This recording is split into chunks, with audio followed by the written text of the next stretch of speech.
بسم اللہ الرحمن الرحیم۔ السلام علیکم ورحمۃ اللہ وبرکاتہ۔ جماعت ہفتم کے طلباء، آج ہم اسلامیات باب 4 سبق نمبر 3 جس کا عنوان ہے مساوات، اس کی بیٹا آج ہم نے تفصیلی سوالوں کے جواب کرنے ہیں۔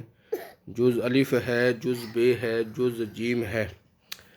تو یہ پہلا سوال بیٹا آپ کو نظر آ رہا ہے۔ سوال یہ ہے، مساوات کے مفہوم پر روشنی ڈالیں۔ تو اس کا جواب ہے، مساوات کے معنی ہے برابری یا ایک جیسا ہونا۔ اسلام میں مساوات سے مراد ہے کہ تمام انسان برابر ہیں، تمام انسانوں کو ایک جیسے حقوق حاصل ہیں اور قانون کی نظر میں سب برابر ہیں۔ معاشرے کا کوئی شخص اپنے حق سے محروم نہ رہ جائے، ہر شخص کو اس کی محنت کا پورا صلہ ملے۔ لوگوں کو قابلیت، تجربہ اور تعلیم کے مطابق کام اور عہدے سونپے جائیں اور معاوضے دیے جائیں تاکہ ہر شخص اپنی اہلیت کے مطابق کام بھی کرے اور حق بھی پائے۔ دوسرا سوال ہے بیٹا، خطبہ حجۃ الوداع میں آپ صلی اللہ علیہ وسلم نے انسانی مساوات کا کیا درس دیا؟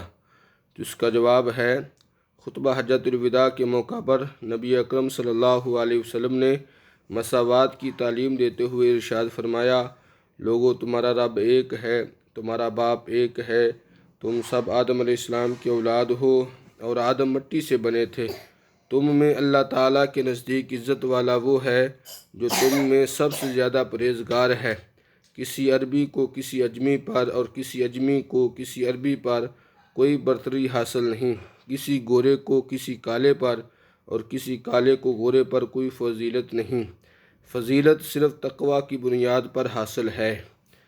یہ تیسرا سوال ہے بیٹا، اسلامی عبادات سے مساوات کے بارے میں کیا سبق ملتا ہے؟ تو اس کا جواب ہے، تمام اسلامی عبادات اللہ تعالیٰ کی وحدانیت کے ساتھ ساتھ انسانی مساوات کا بھی درس دیتی ہیں۔ نماز میں سب لوگ ایک ہی صف میں کھڑے ہو کر انسانی مساوات کا عملی مظاہرہ کرتے ہیں۔ حج کے موقع پر تمام مسلمان ایک جیسا لباس پہن کر ایک جیسے اعمال انجام دیتے ہیں۔ روزہ بھی انسانی مساوات کی ایک شکل ہے۔ تمام مسلمان خواہ امیر ہو یا غریب ایک ہی مہینے میں روزہ رکھتے ہیں۔